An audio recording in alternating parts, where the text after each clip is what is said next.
Now that I've had a few days to mess with the VF-171, I'm going to compare it to Yamato's VF-17 from Macross 7. Both pilots are the same size. Yamato's VF-17 weighs around 18 ounces. Bandai's VF-171 weighs about 12 ounces. You can definitely tell that the Yamato version is heftier. It's a lot more, it's a lot bulkier. It's beefier. The VF-171 is like the slimmer cousin that's been hitting the gym. Tempo printing. Yamato's only decided to go with the bare minimalist approach. It's mostly, you have your dark blue color scheme with highlights of yellow. They did not tempo print this UN Spacey kite or the Diamond Force logo right there.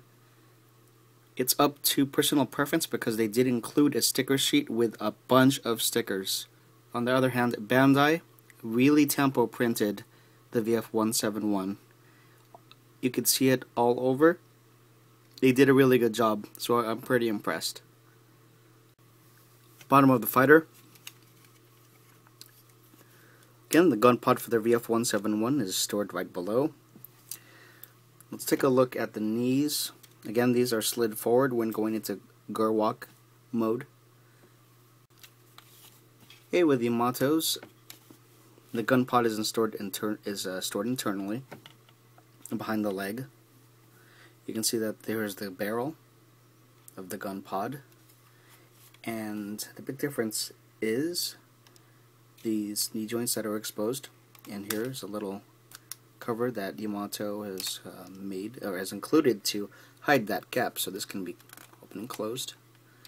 Both have clean lines, and of course they'll both have great landing gears. Before I go into full Gerwalk mode, this is where the VF-171 rotates at the knees. It rotates at the knees, as you can see. The VF-17 rotates above the knee, right about here. So as you can see, the legs being moved. It does not rotate at the knee, it rotates right above here at this joint.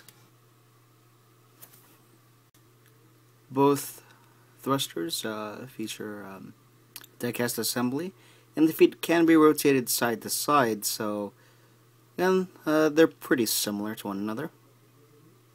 Okay, we're going to look at the back of the Gerwalk modes, particularly the backpack of the VF-17. In order to minimize the space here, the arms would usually lay here in fighter mode. You can reduce the space by folding these back parts into the backpack, so there's less space. It gets slimmer.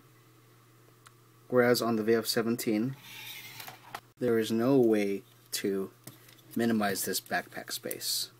The arms sit inside here, but again, you don't need to. There's no way to close this back part up.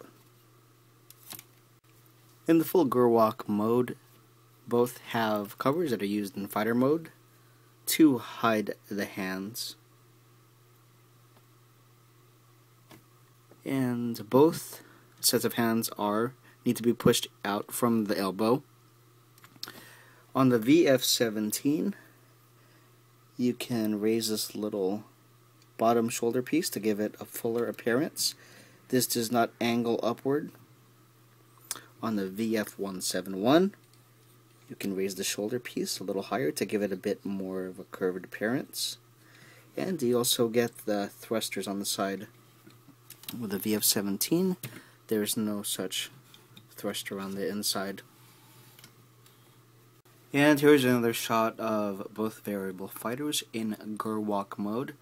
You could definitely see right there that the VF-17 is bulkier, a bit more menacing than the slimmer 171 with the DYRL Hikaru color scheme. The back of the VF-17 has arm laser. This is used in fighter mode.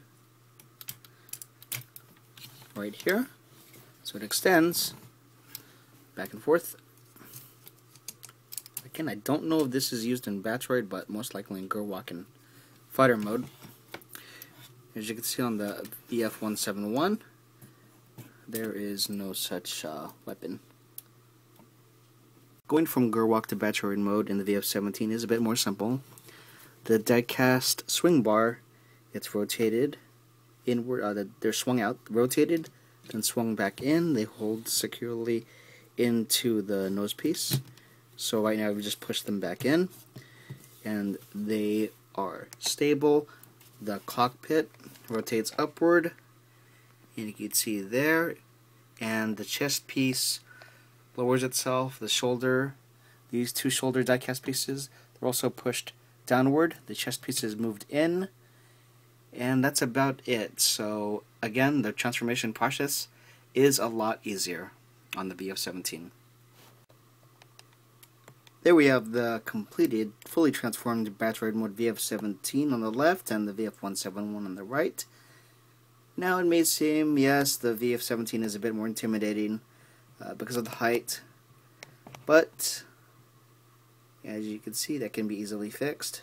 Okay, they're both now at the same height.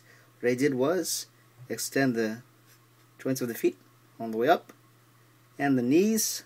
So there's a bit of cheating going on, but now they are standing head to head.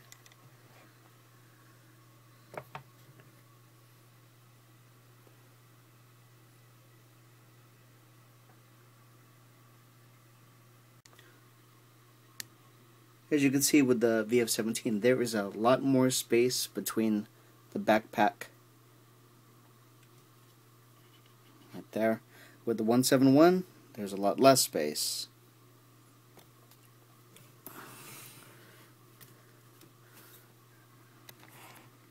There's a shot from the back. Okay, with both elbows you get pretty full range of motion.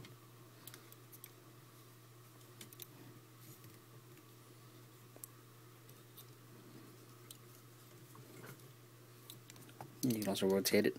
The joints on the 171 are a lot tighter, so I don't really want to force it as much, but you can rotate it from left to right.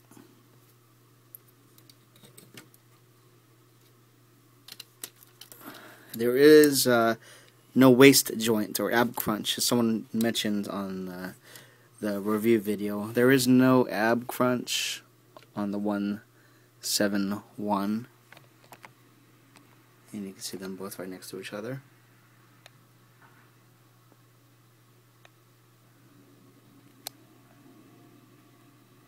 So both articulated, about the same amount of articulation in the arms and legs, and the head as well.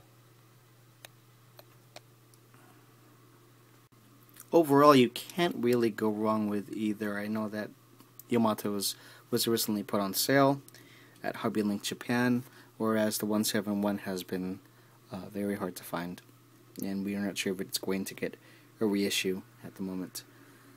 I like them both. They both have their pluses and minuses. Ease of transformation probably goes to the Yamato. Tempo printing, of course, goes to Bandai. They both look great in all three modes.